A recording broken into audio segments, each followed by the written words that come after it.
5:40. Ką tu čia darai? Tu nežiai visą laikrodį. Nežiai visą tą laiką į laikrodį.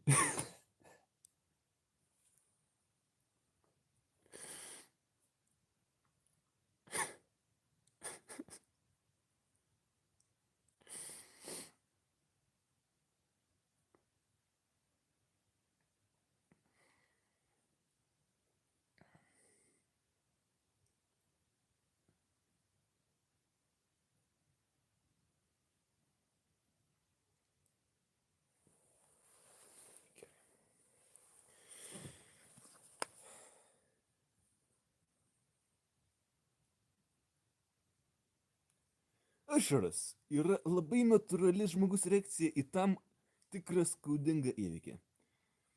Tam, kad monologas ar dialogas būtų veiksmingas, ašaros yra reikalingos. Ašaros gali tapti tarsi instrumentas, kurį galite panaudoti. Aš savo auksinį scenos kryžių būtent ir gavau vien tik dėl savo ašarų, kurios matėsi, kai būdamas Hamletu, pamačiau mirusį tėvo šmėklą. Tai kaip sekėsi apsvirkti? Jeigu vis dar kovojate su impulsais mirksėti, tai nepasiduokite. O jeigu nepavyko, tada vėliau pabandykite dar kartą, kad būtų daugiau ašarų. Svarbu nuolat gerti daug skysčių. Taip pat, baigiant apie šypseną, yra dar taip pat labai svarbu ir mokėti nusijuokti. Štai yra keletas populiaresnių juokimosi stilių. Aš nusijuoksiu, o jūs pabandykite atkartoti.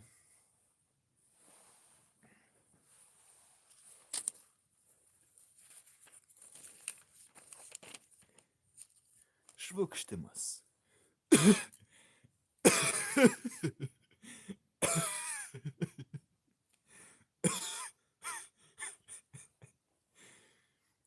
Šitas vadinas tyhiai.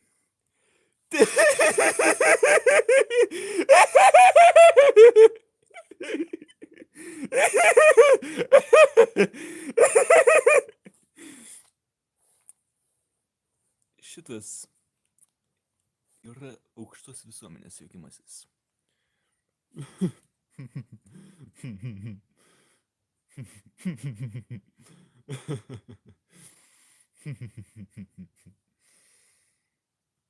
Ir tai yra žemėjantis juokimasis.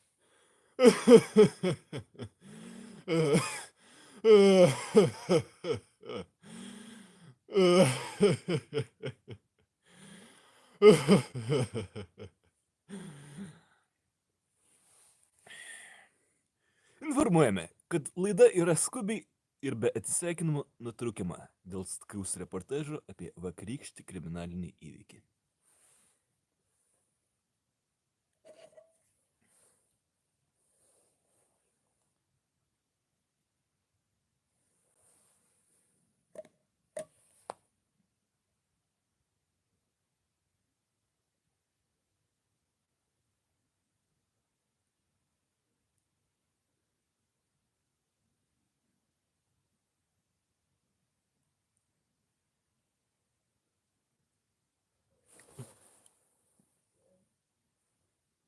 Ką?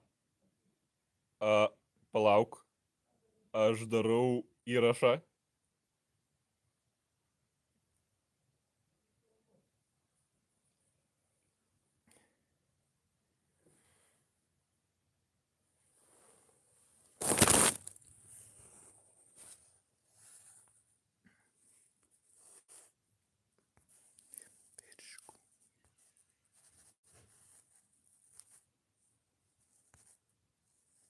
Kaip išjungti?